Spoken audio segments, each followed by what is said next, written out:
All right, we just wrapped up a really interesting episode on volunteering with Maranatha. We talked with some of our volunteer support staff here in the office.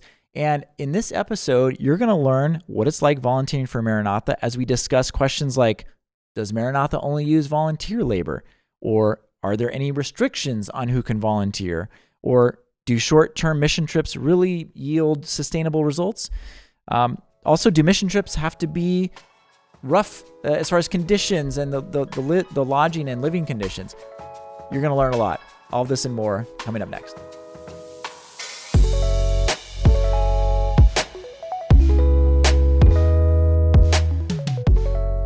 Hey everybody, welcome to Inside Missions. I'm Dustin Comm, and today we're going to be doing part 2 of our 2-part series on Mythbusters of Maranatha. In episode 39, we talked about the misconception of Maranatha's work specifically and kind of how Maranatha operates in the world. So if you haven't listened to that episode, you may enjoy that. Today, we'll be focusing on the myths that we've heard about mission trip volunteering. And so to talk about this, had to get some of our staff who deal with volunteers all the time to talk about some of those misconceptions about Maranatha and the volunteering aspect of it. So if you don't mind, why don't you just go down the line and introduce yourselves. Sure. I'm Lisa Emanuel, and I am a North America project specialist, and I help support all the North America project efforts here in the U.S. My name is Dina Ramirez, and I am the International Volunteer Manager, and I work closely with Lisandro, and we work with the International Department and speaking with volunteers and helping organize the international mission trips. And I am Lisandro Stout, currently the Vice President for Volunteer Services at Maranatha Volunteers International, and I have the opportunity to work with this team here and more. And there's more, exactly. Yeah. You know, when anytime anybody calls in to Maranatha asking about a mission trip, they're either talking to Lisa or Dina or Christina or Hannah. There's a whole team of people, and sometimes Lysandra too. So just Susan, who is not here in the office, but she's also part of the team. So David Woods. Very thankful for all of those that interact with the volunteers. And because of that, you have a lot of experience with maybe some misconceptions about Maranatha's work and what it means to volunteer. And I'm wondering, before we get into I have 4 main myths about volunteering that we've heard a lot over the years. But do any of you have like a specific, misconception that you've heard a lot? Lysandro, let's start with you. What comes to mind? Yeah, I will start with one that affect more volunteers with more experience, the ones that know Maranatha a lot, because Maranatha is around for 56, 57 years now, right? And the way we do volunteer projects has changed, throughout the time. So there was a time when volunteers needed to be invited for Maranatha projects, right? So we would invite people. There would be a list of people, invited to projects. So people would wait and expect to be invited. To this day, I have spoken to people who think that they can join if they are invited. But since we changed the name of our projects to open teams, for the projects that are open, anybody can join. So when we have a project that's listed, you don't need a special invitation. The project listed in the website is the special invitation that you need to join our project. So does that go back to the days when we really had sort of official members of the organization, or was this more like volunteer leaders would want to invite their friends, basically, or people that they've worked with in the past? Well, the two things happen, right? Yeah. There was a time when we really would have projects, based on invitation. Yeah. But even today, of course, we have leaders people who lead projects, volunteers who lead projects, and even people who work for Maranatha. They have a very strong following that as soon as their project is open, they also have a list of people that are committed to come with them. Yeah. And those projects fill pretty quickly. So that can help.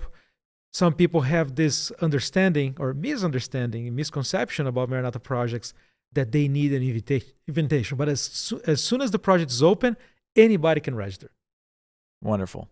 Dina, what about you? You have something that you've heard often or that is a misconception that you particularly speaks to you when you hear it? Yes. A lot of the volunteers think that, or potential volunteers that haven't volunteered yet, they think that our volunteers are wealthy. They think our volunteers are rich, which is not the case. Our volunteers can be very creative. They fundraise, whether it's through family, through church family, through friends. They have various ways to fundraise for the mission trips, or someone that cannot go on a mission trip will be more than happy to sponsor another adult or a teenager. So they will have a sponsor as well, but that person isn't also wealthy or rich. It's just because they personally can't go, so they want to bless someone else to be able to have the opportunity to go on a mission trip.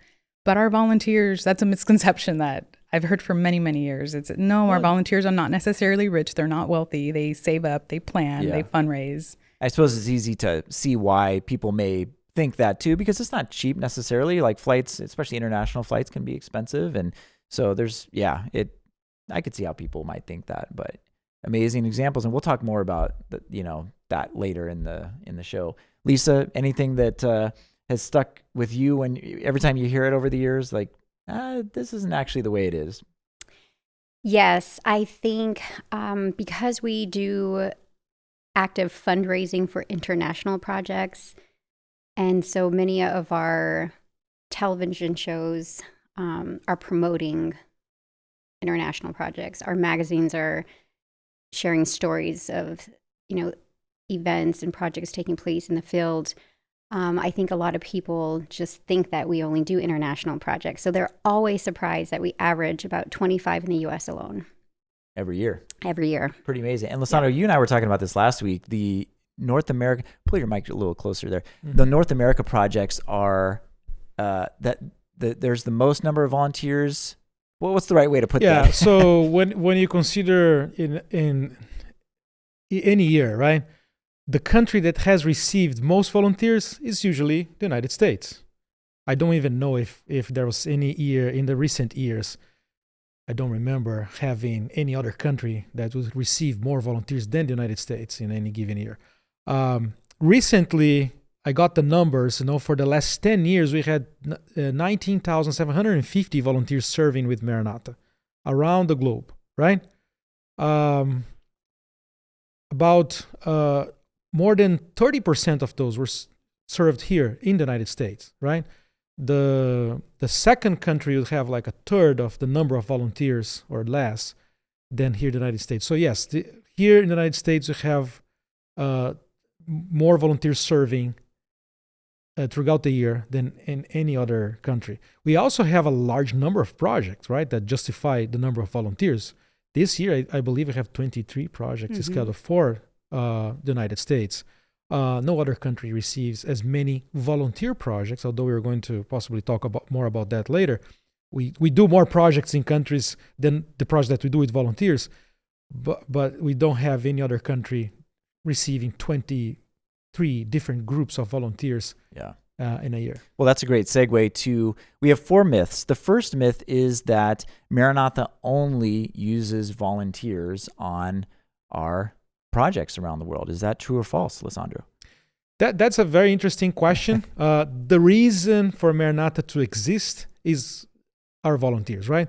It's part of our name. It's our middle name. It's part of our mission, or it is our mission, right? To build people. So volunteers are part of that. But the reality is that Maranatha Volunteers International grew up so much throughout the years that we are established in countries where we are able to build with our own construction crews, even when volunteers are not able to go, right? So we build a lot. So if we take a year when we built, let's say, 300 churches, in many countries, we probably had volunteers working in 30 of those churches, maybe less, maybe a little more, depending on the year. So volunteers, they bring an important contribution when they are in the field, but not every time we can have volunteers for different reasons, distance, cost, or safety reasons, or during the pandemic, things like that can affect the presence of our volunteers. Maranatha is able to continue working even when volunteers are not there. Well, and I think a lot of our project count, if we think of the number, a lot of those are maybe one-day churches. They're in certain places where our crew is going from place to place, building a church real quick, going to the next spot, building another church, in a day, and camping out. And so having volunteers go and do that, it's not the same experience that a volunteer would get going to a church and working there the whole time, getting to know the congregation, doing outreach in the community. So there's certainly projects that we have that are more conducive to that volunteer experience. Along these lines, because we do have our construction crews in country with volunteers, what is the interaction like between the construction crews and the volunteers? And Dina, you've been working at Maranatha on staff here in recent years, but you have volunteered with Maranatha for a long time. And what can you say about our construction crews around the world and how they support a volunteer project? I think we honestly have an amazing team all over the world because we've been in different countries. I volunteered for over a decade. So I really like how patient they are with us because we don't have construction backgrounds. We're not masons. We don't work in masonry. So they're very patient with us. They take their time to teach us how to hold the trowel, how to put the mud on the trowel, how to lay the block if we didn't do it correctly. They're so patient and so kind and say, let's try that again. It's very nice. And they work side by side with us and with all the other volunteers. So they're really good. They know what they're doing. And they're very patient with us. You had said earlier that one of the things that you hear a lot is that you have to have experience to go on a Maranatha project. But according to what Dina says, that's not true, is it? Not true at all, yes. We do a very good job with recruiting leadership for North America projects as well as international. And so we always have a construction superintendent as well as a project coordinator. And as Lissandra mentioned earlier, when you have leadership, that strong leadership, and they've been around for a while, they kind of end up having a following. So they end up acquiring a little bit of a skilled team, and they may not even be in that profession, but they've done it enough that they end up being helpers. So you definitely have people that are willing to help, that are interested in helping. And so we welcome all people of all skill level, even if you have none. So it's good synergy. Yeah. Now, Dustin, there's a story that I can share, a quick story about the interactions between our volunteers and our field staff, the construction workers that are there in the country, the ones that are specialized in doing what they're doing. We, after the end of each project, we send an evaluation, so volunteers write their feedback about the project, right? So one story that a volunteer shared with us was that he was working laying blocks, and our construction worker in a certain country came to this volunteer and said, "This is great, this is looking good, it's perfect." And as soon as the volunteer turned his back, the construction worker went there and actually fixed the block to the right position, right? So that shows, it's a funny story, but shows how much care even our construction workers have for volunteers and for their experience, right? So the volunteer noticed that his work was probably not perfect, as he was saying, but he was kind enough to give that motivation, right? For them to continue working there and making it still look good. Now, what happens if volunteers can't finish their work that they have, that, they're coming to a church and they are supposed to lay block walls to rise all the way up to the roof, but they don't get there? Weather, maybe something else happens and they can't do it. What happens? Well, for international projects, that's one of the reasons why we have a construction team in each country, right? Our mission is to build people, right? Our mission statement says that Maranatha builds people through the construction of urgently needed buildings. So the buildings are almost an excuse for us to have volunteers in the field being built in the process and also helping to build the community, the people that are receiving our projects. So there are leaders and there are projects that give emphasis to finishing. And of course, volunteers like this sense of accomplishment, right? I got here, there was just a metal structure and the floor, and now I have walls to a church that were not here, and that happens between one Sabbath and the other Sabbath, right? But there are times and there are projects that the emphasis in building people is so strong that construction, it's almost in a secondary thing, right? So there's some work to be done after volunteers leave, and our construction workers, they can finish that. And we like that. Any different type of group is welcome to work with Maranatha, right? So if the emphasis to the process of building people, being together, working together, and learning things together, interacting with the community, that's great, right? If your emphasis is to come and to finish every single block in that building, that's great as well. But we have a way to complete those buildings. When volunteers leave, our construction workers continue there, working in every detail to have those buildings finished at the end. Beautiful. Anything else to add about just the division of labor between our volunteers, our construction crew? If not, we're going to move on to myth number 2, which is that Maranatha is basically for retirees. Have you guys heard this one? Like, when I'm retired, I'll serve. Or, aren't all of your volunteers retired? Have you guys heard that before? Yes. Now, in North America, we do have more retirees. So that is, probably a fair assessment in North America. But even on North America projects, we have a wide range of ages, don't we? We do. And I think it's common to think that just because they're the ones with the time, Yeah. going a project for 2 weeks in March. Yeah. But we offer so many projects throughout the year that many times you have families that are interested in bringing their children along with them. And so they'll call and ask if it's okay if they join a project. So yeah, I would say the summertime, we see more families. And then you also have college students that maybe can't afford to go internationally. Well, U.S. projects are free. They house you. They feed you in exchange for your service. So it's a great deal for people who want to serve locally or can't necessarily go internationally. We have some beautiful camps and some wonderful schools, and it's just nice providing that support here as well. We do have a couple of projects that are specifically for younger people. We have a young adult project called Catalyst. I'm going July 3 through 13 this summer. We're going to be in Peru. And then we have Ultimate Workout for teenagers. But almost every other project is open to any age. And what is, I think, special about a lot of our projects, and maybe you guys have seen this, is there's this intergenerational interaction that happens that's really special. And I know, Dina, you've seen it. And that's how you kind of got involved with Maranatha, was on the family projects. Exactly. And that's what I love about the family projects. Grandma, grandpa, aunt, uncle, niece, nephew, cousins, godchildren I've met there, of other family members. It is intergenerational. And I love that because everybody gets to serve. Everybody is included on the family projects.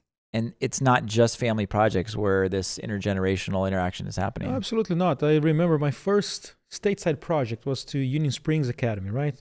We had a large group, 75 volunteers. David and Susan Woods were leading that project. And we had, for instance, as Lisa was explaining, because people who are retired, older people who don't have a commitment to work, 9 to 5 every day, they have time available to serve in projects. They are probably the majority in that. They were in that project. They are in many of our stateside projects probably. But we also had a group of teenagers coming with the Pathfinders Club from Barron Springs, Michigan, to serve there.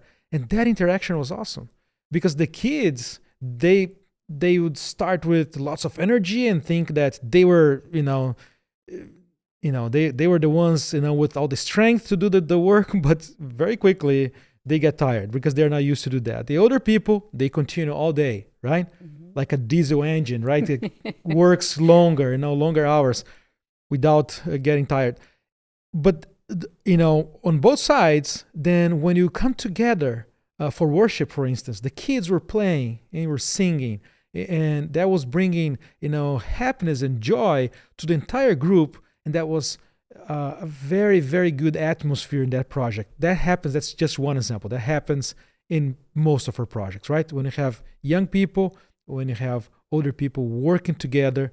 I think the highlight of that is our family projects, as Dina was mentioning, when you have from babies to very old people, right?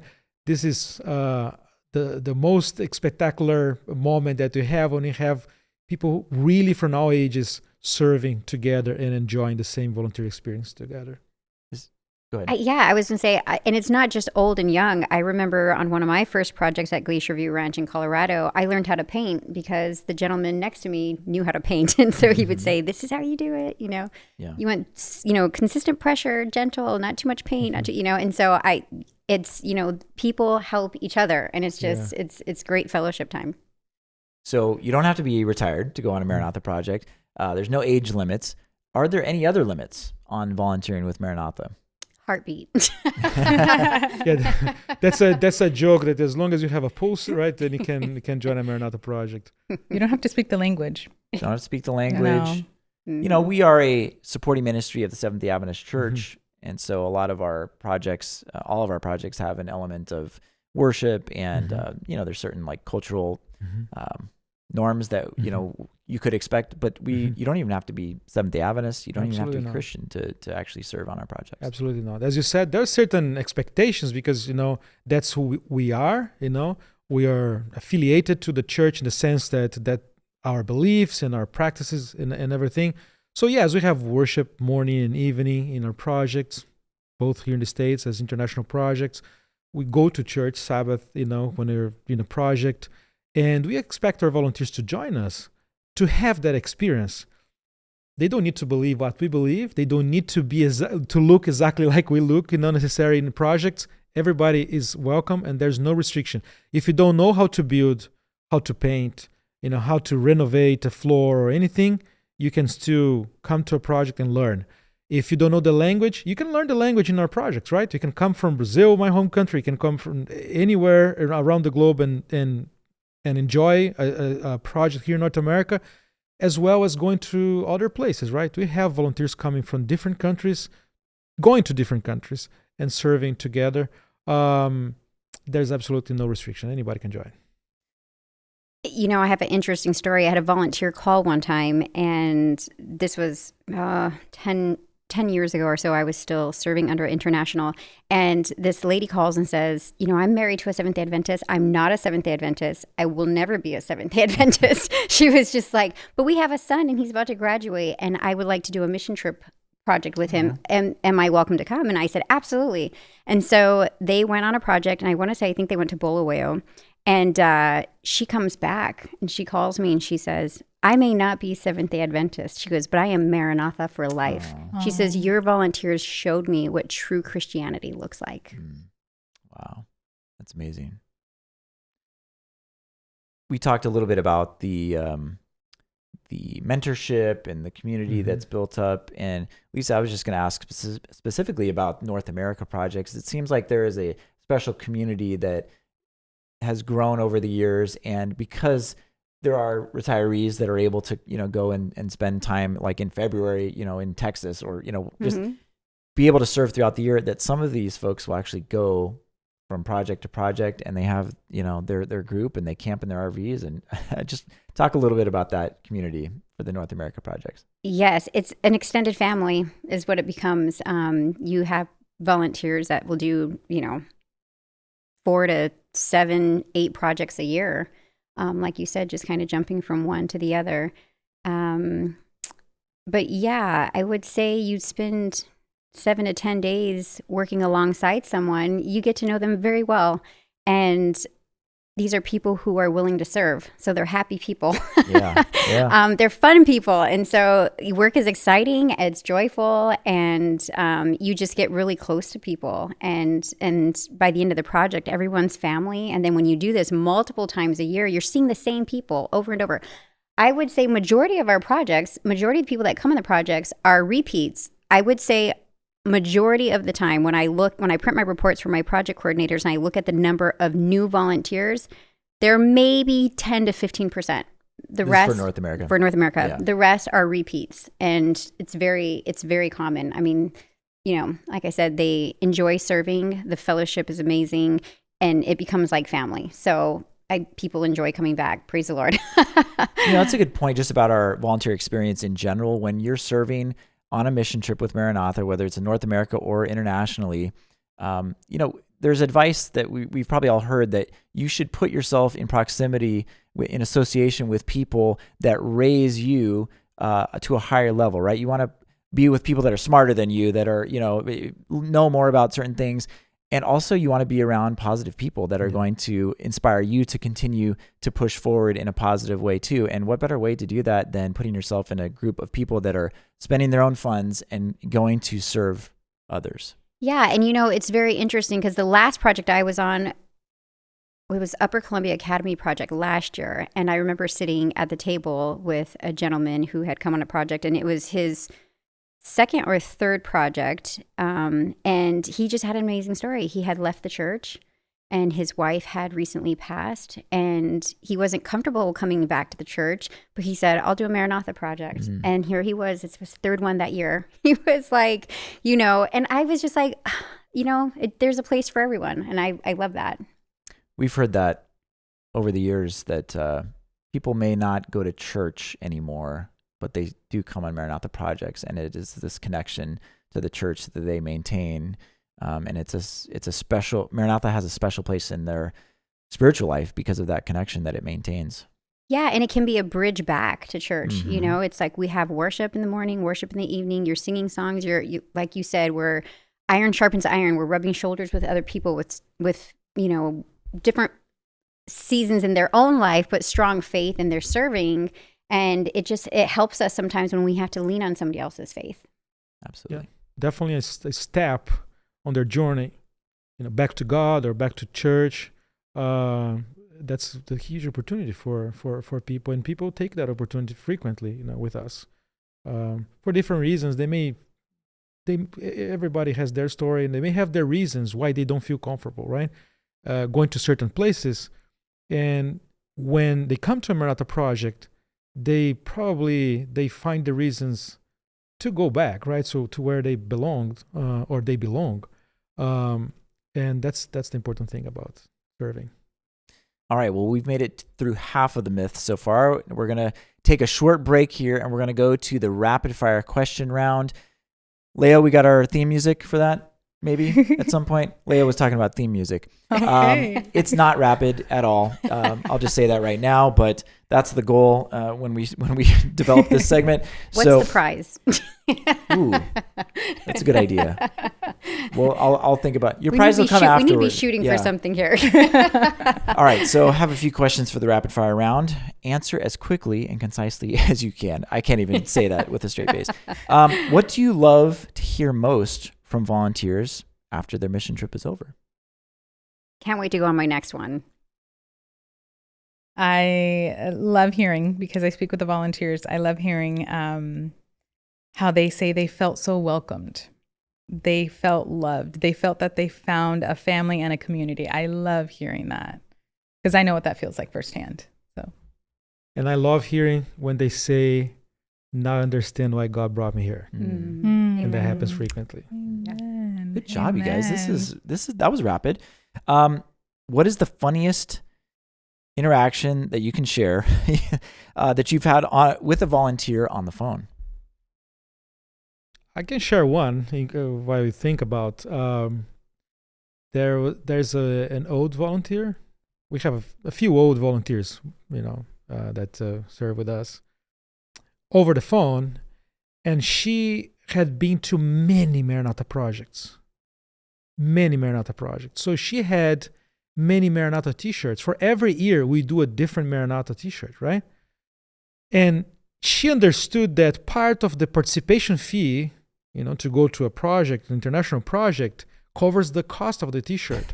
Because she had too many, she spent 25 minutes over the phone trying to convince me not to send her a t-shirt, but also to remove a certain amount, the cost, $10 or $15 there from the cost for the t-shirt. And what I ended up doing, just to end that conversation really well, was to say, okay, I'm giving you the $15 discount for this one.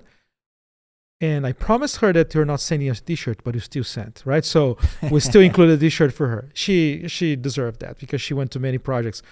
But it was funny because she was very, based on her experience, her age, she was very confident that she didn't need the Maranatha shirt. One more. She had too many. I explained to her that, the entire group should have the same one, and every year we have a different one. when you take a picture, everybody looks nice. She said they should bring an older one, but I insisted that she needed that one. I could not convince her after 20 minutes, so I decided to give her a discount and then send a t-shirt anyways. Any other funny interactions you've had with volunteers on the phone? I can't think of one right now. I'm sure there's been plenty of interesting conversations, but I'm not on projects very often, or I should say as much as I'd like to be, but I do remember calling a volunteer and letting her know her passport was expired, and so I was, needing some updated information, and she didn't answer the phone. This is an older volunteer as well. I want to say she was probably 85, and we might even be talking about the same volunteer. She has gone on many projects. And I called her. She didn't answer. She called back about 30 minutes later, and she was so apologetic that she missed a call from Maranatha.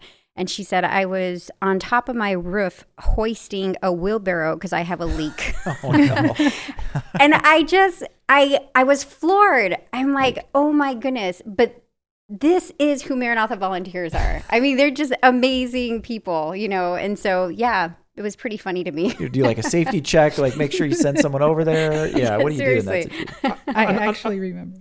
You can go ahead. Mm-hmm. This one just happened this week, and I just thought, wow, that's an interesting question regarding Ultimate Workout, because Ultimate Workout is in July 2026, and this parent called me and asked, will there be any adults chaperoning my child? And I thought, wow, I've never had this question. Like, you really think you're going to send your child to somewhere in the world by themselves and there's not going to be any adult staff there? Like, I remember thinking, wow, I'm sorry, but no. I had to go through. A good sense of confidence in Maranatha, right? So that we are recruiting only the perfect kids that can travel internationally by themselves. Be on the project by themselves. I just thought, oh, wow. No, so I had to stay on the phone at a lengthy conversation. I will personally be there. Other adult staff will be there, but that was a bit interesting to me. That might be a deal breaker. So I guess it's a good question to ask. Yeah. Now one more quick one. So we have here Lisa, Emmanuel, and my name is Lisandro, right? So there was a phone call that I called a volunteer, and probably that volunteer was she was used to receive emails from Lisa. When I called and I said, here is Lisandro, she said, oh, I was expecting a female voice. So she thought that we were the same person. And now in video here, you can see we're not the same person. There is a Lisa, there's a Lisandro. There's proof. Yes. What is one piece of advice that you wish every first-time volunteer knew before they called you guys?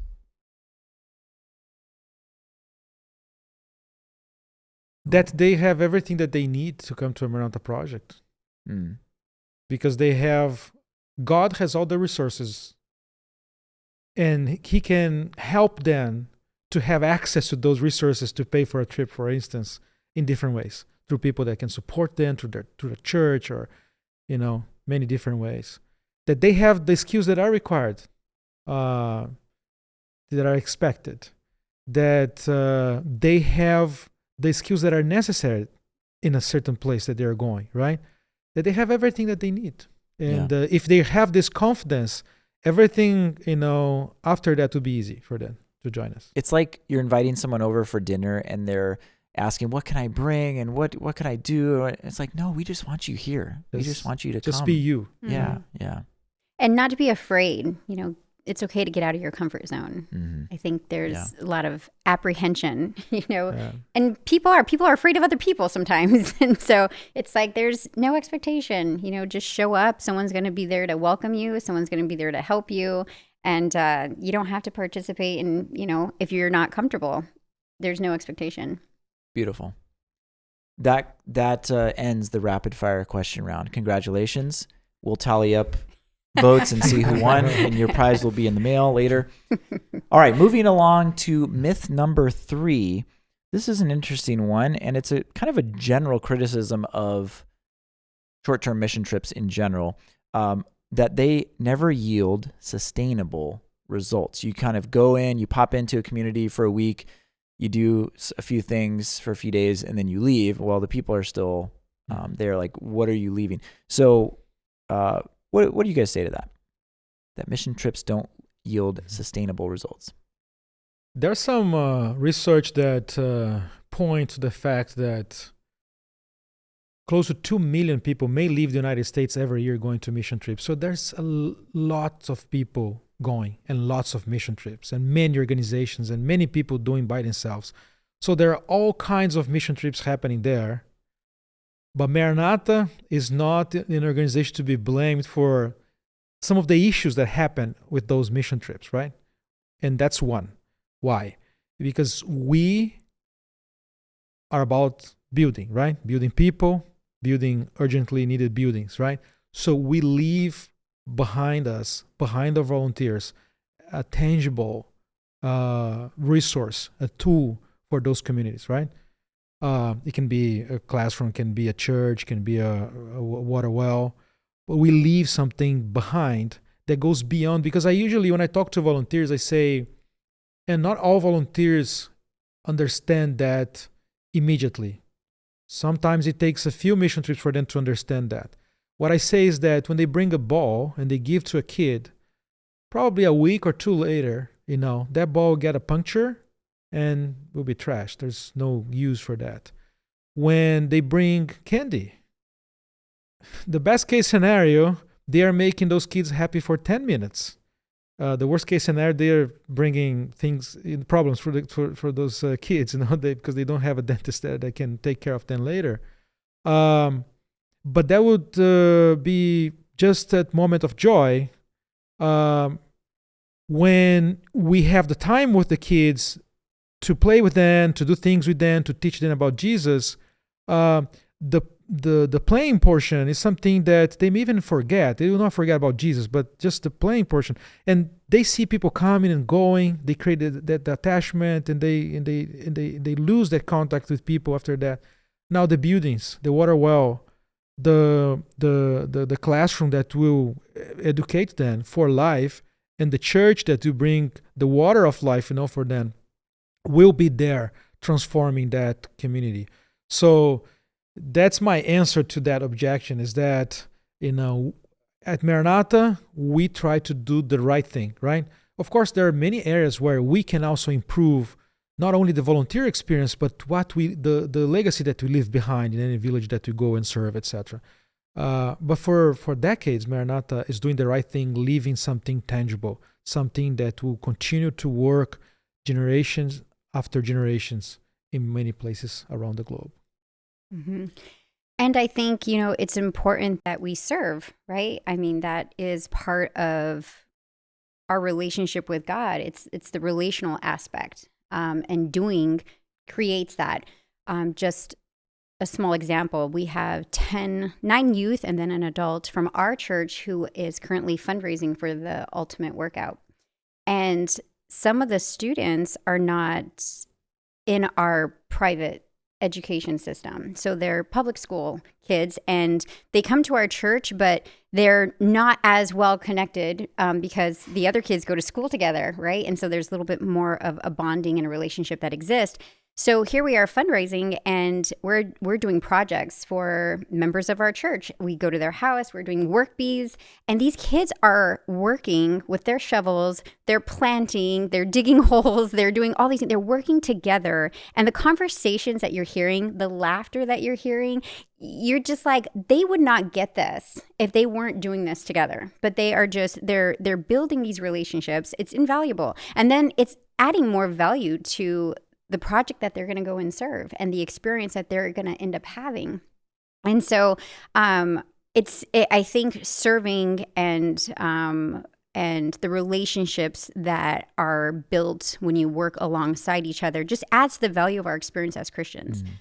Something else I heard recently, and it wasn't recently, but I remember hearing this, and I remember thinking, yeah, that is so true, because it just is. It's something that it's the dynamic that we see on projects. But it was Pastor Ron Kelly from the Village SDA Church. I don't think he's there anymore. Actually, I know he's not. But he once said that their church was going to do a mission trip, and he had members protesting because of that reason. Like, is this really the best use of our funds, right? We can be doing so much more locally. And the church was divided because of it. But he, said, we're going to do it, and, it's going to happen. And so they did it. And he said, the dynamics of the church had changed significantly enough to where he said, I would do this every single year just because of the experience and the value and what shifted within each of them and their church. Yes, absolutely. And so, yes, I think there's just something so valuable about our experiences and the friendships and the relationships that are built within and what that does for us and our faith.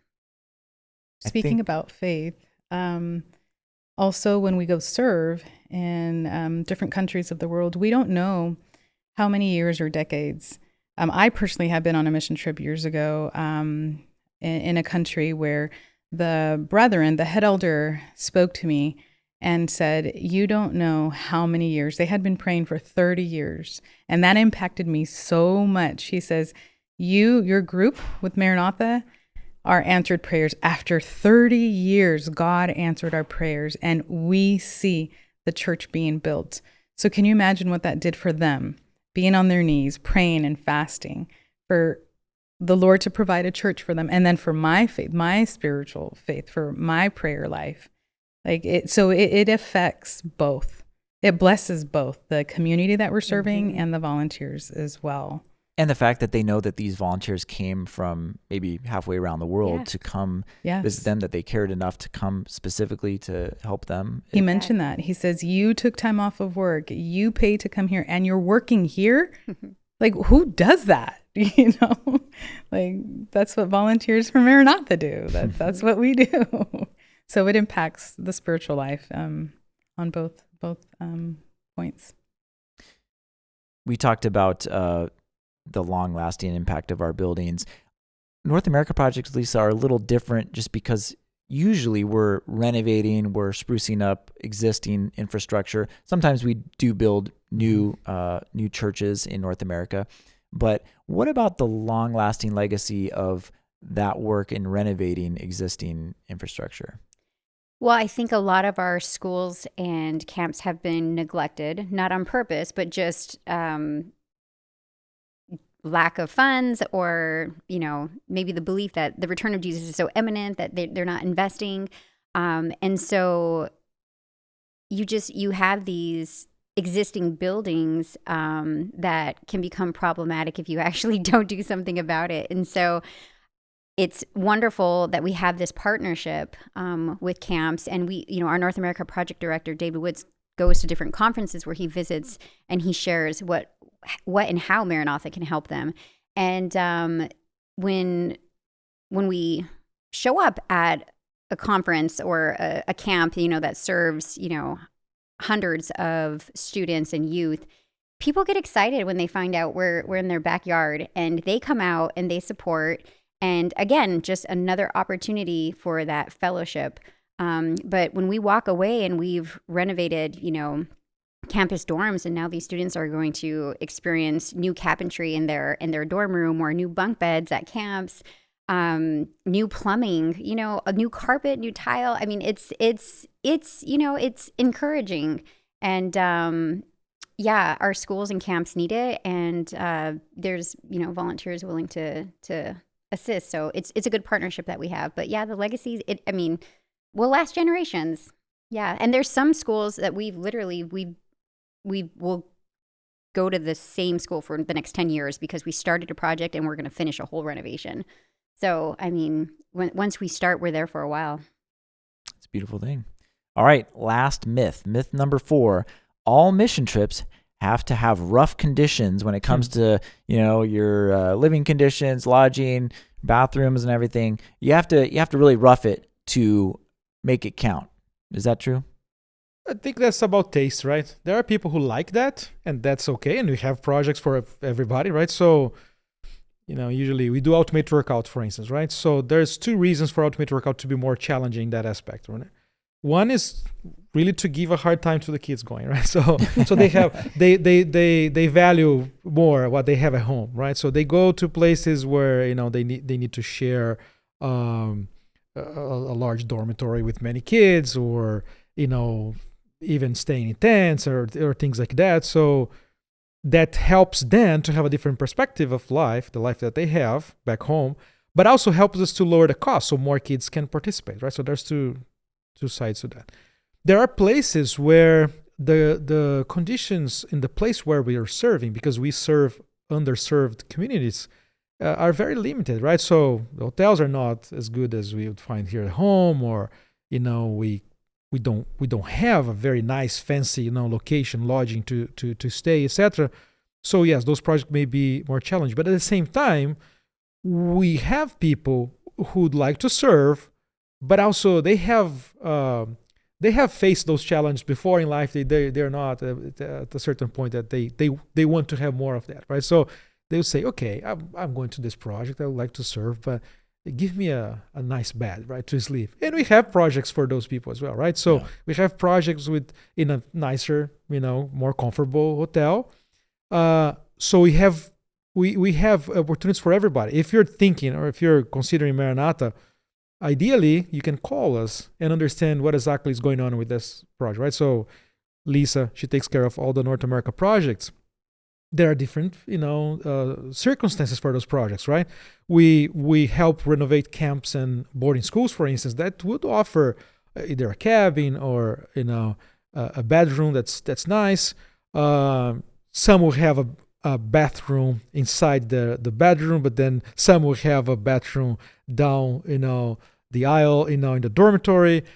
She'll be able to explain. There are places where volunteers will have to stay in tents or bring in an RV, a motorhome, a trailer, etc., to stay in. So there's everything for everybody. It's like we follow the principle that Paul, instructed us to be everything for all people, to bring them to Jesus. I have heard people say though, like, I would go. I gotta prepare myself to go on this trip. It's gonna be rough, and I'm like, that most of our projects, at least around the world, that you'll have a bed and you'll have like four walls. You'll have either a hotel room or a dorm type of situation. They're like, oh, okay. I think that idea that if you're going on a mission trip, you're going to be camping in a tent, may be out there for a lot of people, and that's not necessarily the case with Maranatha projects. And it may be that it was like that in the past, and it may be your experience, right? So if you're listening to us now or watching on your screen, you may think, yeah, but that was exactly what I did when I was in school. Yes, but even for Maranatha, things have changed because culture changes, right? So in the same way as our houses today are not the same as 50 years ago, the same thing for a mission trip, right? So, but we have every different type of project and accommodations for different people. Yes, and it's still true. I mean, there are some projects, even right now that are scheduled, the Redwood Area Camp, for instance, there is no housing. So you bring your own tent. Yeah. So, I mean, it still exists. I do remember having a volunteer, Bob Smith, one time called, and he's a supporter of Maranatha, and he hadn't done a project yet. And so he called and he says, I want to go on a mission trip. And I said, no problem. I can tell you all the different projects that are currently listed. And he says, no, I don't think you understand. I want a real mission trip. It's like the type where I have to sleep on the floor. Yeah. And the next project that was coming up was in Chad. And I said, well, actually, during the time frame that you mentioned, I'm like, you will actually have to. And that was very primitive for them. And they did sleep on the floor. And they were riding a bus for several hours with chickens. And I mean, it was a complete missionary experience. Like he says, there's many options, and the information's on the website. So people can always check the housing, and make sure you do, because you don't want to register for a project where there is no housing and you're traveling from Brazil or South America, and you get here and you were supposed to bring a tent. Specifically on a North America project. Yes. Because that changes. Yes. Usually if it's an international project, not usually, always, we have a destination that people will be lodging at for their project. Well, but that's a good point about North America projects. Yeah, and believe it or not, we have international people that join our U.S. projects. It's pretty cool. Yeah. It's a worldwide, Maranatha Volunteers International. So those are the 4 myths that we covered today. And I wanted to end today just by re-emphasizing what is special about the volunteer in Maranatha Volunteers International. When you think about, the volunteers that come, the impact that they have on the local communities and the impact they have on each other and on the Adventist Church, how important are volunteers to the mission of Maranatha? We when we talk about Maranatha and volunteers working in especially international projects, we talk about the importance of leaving the building. I was just making this point, a few minutes ago. There's multiple ways that volunteers impact the local community with their presence, right? One way, and I mention that every time I talk about that, is that they bring attention usually to a very small church. Well, if you're there to help them to have a church building, it's because they don't have one, right? Or the one they have is too bad, So one of the ways volunteers help is just with their presence, because the local community, think about, you're in India, you live in India, and you live in a small village, and there's a Seventh-day Adventist church that's falling apart. And there's a group of 20 people that worship in that church. And then you walk by that church every Sabbath and you see people going to that church. You think, these people, what they are doing, If their God is so big, why they cannot even paint the church or have something, right? So that's what they think about the little congregation. Now, out of nowhere, 2 weeks later, they're walking by, and the old church is not there. There's a new structure that looks better than any other construction around that village. And not only that, there's a group of people that don't look like that. And they think, wow, that's weird, You're there in India, in your village, and you see people that don't look like me, and they came all the way from the United States, from Europe, from anywhere, South America, whatever, came here to help.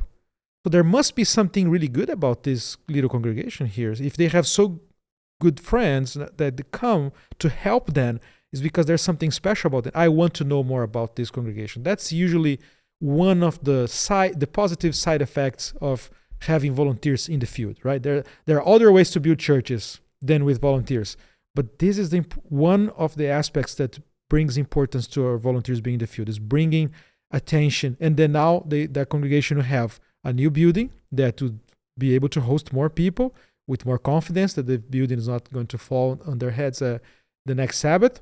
But also, they are bringing more people because now they are interested in knowing what's special about this little congregation. And especially in that example where the congregation is the minority when you talk about religions in that country, they probably feel ostracized. They feel, pushed to the side in the hierarchy of different religions. And the fact that these people would come from around the world, their brothers and sisters, absolutely, their Seventh-day Adventist brothers and sisters would come. I'm sure that's a huge encouragement to them as well. Yeah, something else that we don't always realize, but as volunteers, but the value that we leave behind, right? So when you have 50 volunteers coming in for, 10 days, and they're painting and they're, doing flooring and they're doing all this project, and this is free labor. They're being fed, they're being housed, and we walk away from a $150,000 gift that we just gave this camp or school. And so the value is amazing. And these volunteers look back and they feel good about themselves. They see the impact that they've just left. And who knows how many campers will be coming through there, and their experience now has just been elevated because the environment is clean, it's nice, it's received a facelift. Well, thank you all so much for being here and being able to maybe dispel some of these common misconceptions about volunteering with Maranatha. I appreciate it. And thank you for listening to this Peek Inside Missions. You can learn more about the work of Maranatha Volunteers International at maranatha.org. We'd love for you to get involved by making a donation or maybe volunteering. Maybe you'll talk with one of these fine folks on the phone as you get ready for your mission trip. And please come and volunteer with us on a Maranatha mission trip. You can support either way by visiting maranatha.org. See you next time.